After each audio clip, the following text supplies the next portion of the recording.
A lot of times when people want to see houses, they want to do it real fast on their schedule right now. You got to drop everything. I like to just change that pace totally and take control of the situation. Slow it down. My whole thing is not showing the house. My whole thing is selling the house. You're the one with the asset. You have the upper hand, and you just need to realize it, and you just need to embrace that and use that to your advantage to help you sell your property. You're listening to the Your House, Your Equity podcast, Home Sellers Edition, where we help homeowners like you to sell your house and save your equity.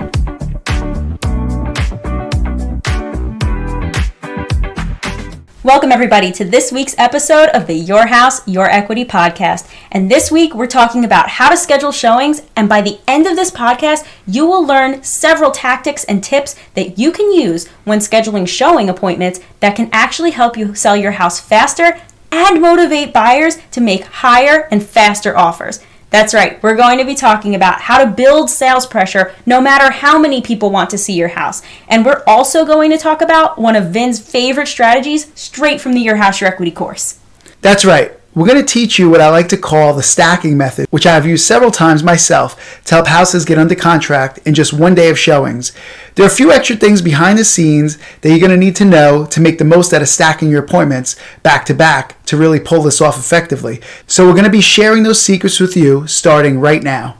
Okay, so let's say now we've gotten past the point where we screened the buyers. I know you mentioned earlier it would be best to stack them back to back. What does that look like in terms of your process of scheduling the actual appointments?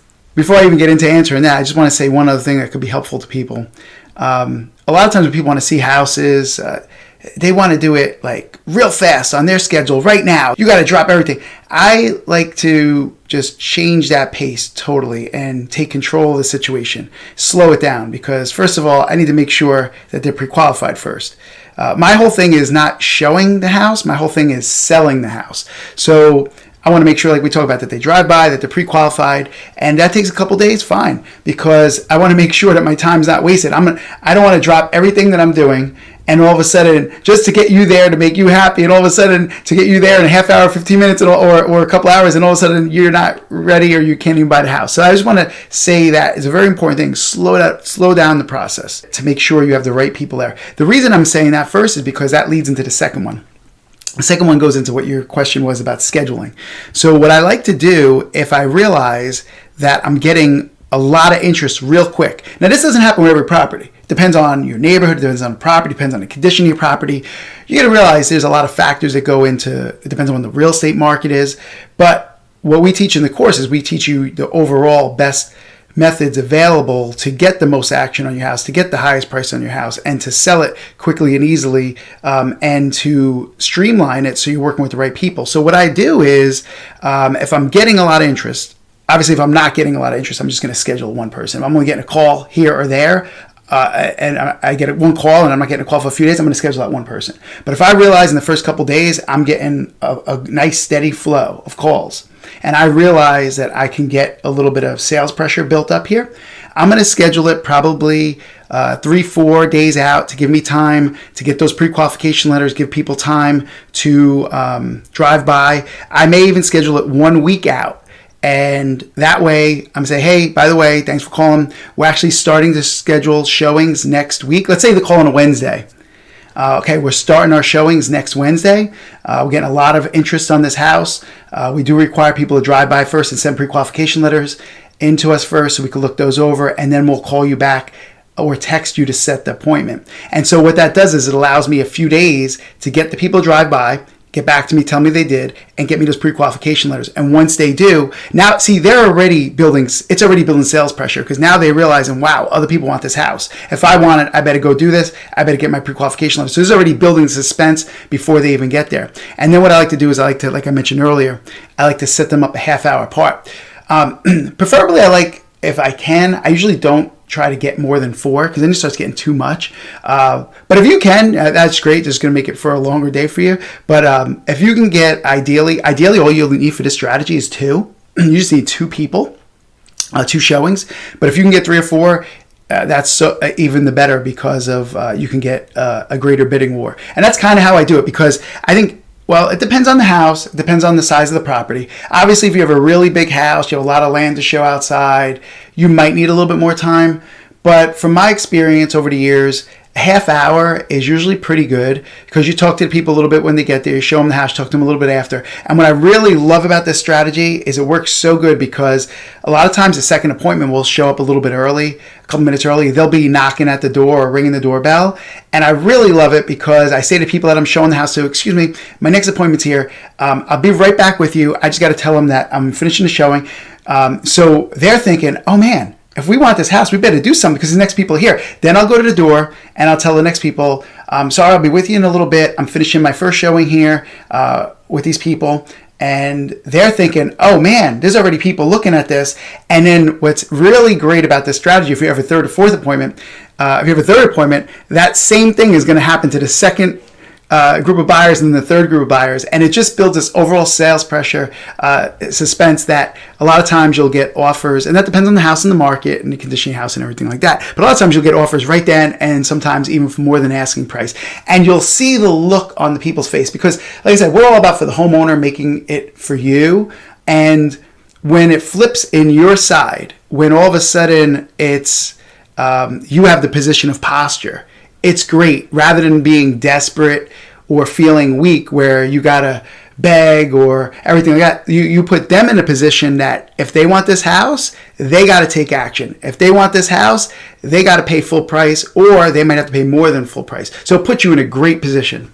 So you mentioned that, having multiple people looking at the house the same day is ideal. And it's very helpful to have that many people all looking at it because it does really build that competition in a way. That's right. Competition, that's right. Yeah, kind of that sense of like, oh man, if I don't give my best and highest offer right now, I'm going to lose. I'm going to lose out. So if they really want the house, even if one person out of, let's say, 4 showings wants the house and the other 3 don't, that one person doesn't know that those other 3 don't want it. They might be standing there thinking, going, oh no, if I want this house, there's 3 potential other people who can bid on this house too. And I gotta get it. I gotta make sure that I get it. And so really, all you need is one extremely motivated person and that will work. So that comes back to, as we've said before, making sure that you screen your buyers, make sure they're pre-qualified, make sure that they've driven by the property and that they're serious. Because the more interested that they are, the more likelihood of this strategy kind of pushing them over the edge and making it so that they have to give an offer. They absolutely have to because they cannot miss out on this house. They love it so much. So, and that all kind of goes back to, again, the same situation of how's the market conditions and different things, how's the condition of your house. But let's say, for example, now let's flip it. Let's say that you're really not getting a lot of calls or you're not getting a lot of action, but you have, let's say, just one person who's serious and interested and has gone through the screening process. How would you go about building sales pressure even if there's just one person interested? Well, first of all, I'm going to set the appointment if it's just one person or if it's a straggler here or there. I'm getting a call every 3 or 4 days. I'm not going to wait then because obviously I don't have enough to build that stack, the show stacking like I was telling you. So I'm going to set that appointment. And how I build more suspense on those kind of calls, obviously I'm going to be honest. If I have someone else that just called on that property while I'm showing the house, I'll let them know. I'll drop it in there somehow while we're showing the house. Yeah, I did have somebody else call today that wants to see the house. I didn't have a chance to set the appointment yet. I'll say something like that because they might not have drove by yet or sent me a pre-qualification letter. Or I'll say something like, yeah, we're getting a lot of action on Zillow. I'll say something like that. Or we're getting a lot of action on Facebook. Or we're getting a lot of calls. I haven't had a chance to get back to the people yet. I'll try to use whatever I can. Honestly, obviously, as long as it really is going on. But there's usually something that you can say in there to build some kind of suspense or put the posture on your side. Yeah, I think that's a really creative way to kind of use just whatever you have. And, for example, you said even for whatever you can say honestly, of course. We're not trying to say to come up with something that's not true. If you have, let's say, 100 views on Zillow, that sounds like a big number. You can use that. You can say, oh, yeah, we've gotten a lot of action. We've got 100 views on Zillow. Or, we've gotten 5 calls this week. Or however you can phrase it so that you can let the person know, kind of nudge them and say, you're not the only person that's interested in this house. So if you want this house, you got to move on it. And I mean, you don't want to quite come out and say that, but using those statistics, whatever you have and whatever you can use to your advantage, you should, because it will coax them into making an offer a little sooner, or even a better offer than they would have if they thought they had the upper hand. But the idea here is to make them feel as though, and understand that you're the one with the house, you're the one that owns it, it's your asset, you're the one in control.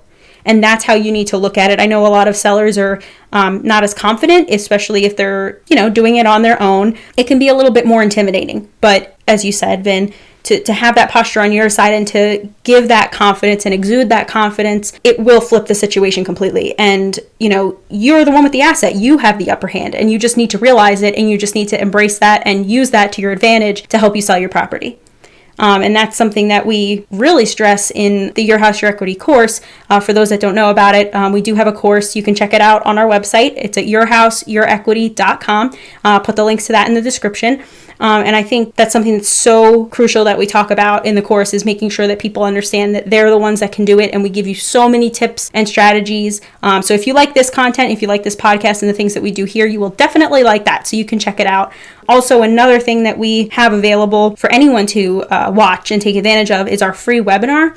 It's called How to Easily Sell Your House and Keep Your Equity. And in that webinar, we give you tons of different tips and tricks and things to help you sell your house quickly and save an average of $10,000 to $30,000. We talk about all of that in the webinar, and that's for free. So if you'd like, you can go and check that out as well. I'll also put that link to the description. And if you are interested in the Your House, Your Equity course, if you watch that free webinar, at the end, you'll have a limited time opportunity to purchase that course at a significantly discounted price just for going on the free webinar. So it's about 60 to 90 minutes of your time for the free webinar, but definitely well worth it. If you do want to purchase the Your House, Your Equity course, you're going to learn a lot more about the course in the webinar, but you'll also have a chance, which is really important. So don't miss out on this. You'll also have a chance to buy it at a lower price. And Vin, I just want to reiterate this for anyone listening who might be joining us for the first time or who missed our last episode, that one of the most important pieces of the puzzle, if you want to pull off any of these strategies effectively, is to make sure that your potential buyers are all screened before the appointment is even set. That's right. If you haven't listened to our previous episode, you do need to go back and listen to that, where we teach you how to screen the buyers. But a quick recap of that is to make sure you ask a couple key questions. Make sure the people have driven by first. And what that does is that makes sure it lets you know that they're interested in your neighborhood and outside of your house. Because at that point, they already would have seen pictures online. So it's a complete picture now. And the other thing you need to do is to make sure that they're pre-qualified by either getting you a pre-qualification letter from the bank saying they can purchase the property, whether it be if they're using a bank or if they're using cash. And we talked about this in much more depth in the previous episode, so go back and listen to that if you haven't already.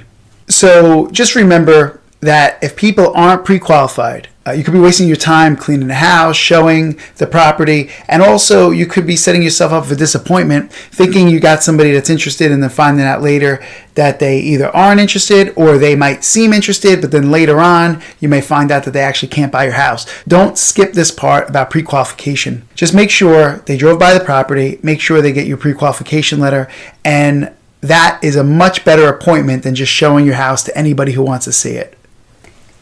And Vin, I'm glad you said that, because that's actually why open houses don't work out very well. At first, it might be surprising to someone listening to this who just heard us talking about creating competition and building suspense. They might think that having an open house would be a great way for potential buyers to see each other and feel the pressure. But in reality, statistically speaking, less than 1% of houses sell to buyers who come to see an open house because they just aren't serious. They might not even be ready to buy right now. They might be just getting a feel for the market. They might not be highly motivated, and they may not even be pre-qualified, in which case they don't even know for sure that they can afford your home. So I just felt like that was an important point to bring up. Even though we covered it in our last episode in more detail, I do want to stress that a very important prerequisite to having a successful showing is to properly screen your buyers. And I'll drop the link to that episode, the last episode, in the description just in case anyone wants to review it. And we also talk more about screening your buyers in our free webinar, How to Easily Sell Your House and Keep Your Equity. So for anyone who has their house on the market right now, that webinar is also a great overview of everything you need to know to sell your house right now. and also how to save an average of $10,000 to $30,000 when you sell. So I'll also put that link in the description as well. So again, just to wrap up here, we've talked about how to schedule your showings if you have a lot of interest by using the stacking method, which is scheduling back-to-back appointments to help build that pressure so buyers will be motivated to make an offer. And in this case, you may even spark a bidding war. And for the stacking method to work, you only need a minimum of 2 people, but it might work out even better with 3 or 4. On the other hand, we also talked about if you don't have enough interest to pull off the stacking method with multiple showings back to back, you can use whatever you have to create a sense of competition in the buyer's mind by mentioning that you're getting either views on Zillow or Facebook, or mentioning that you're getting a lot of calls in general. Whatever it is in your situation that you can casually drop in to let that buyer know that they might miss out if they don't act now. Both of these strategies can help you not only get offers faster, but they may even be higher offers than those buyers would have made if you didn't use these strategies. And if you're interested in learning even more secrets about how to greatly increase your chances of getting a full price offer no matter what, then tune into next week's episode where we're going to be giving you 3 tips that have worked over and over to help sellers receive a full price offer. So if you haven't already, subscribe so you don't miss out on that episode. And if you got something useful out of this episode, if you wouldn't mind, do us a favor and share it with someone you know who could benefit from the tips we shared with you today. Thanks for listening, and we look forward to seeing you next week for how to get a full price offer. It's going to be a juicy one. My name is Vin. And my name is Elle, and we're here to help you sell your house and save your equity. You're listening to the Your House, Your Equity podcast, Home Sellers Edition, where we help homeowners like you to sell your house and save your equity. As always, thanks for listening. And if you want more great content like this to help you sell your house quickly and easily, with or without a real estate agent, feel free to subscribe, like, comment, share, and you can also follow us on social media using any of the links in the description. And of course, you can always visit us at yourhouseyourequity.com. Thanks for listening. Your house, your equity, join the movement.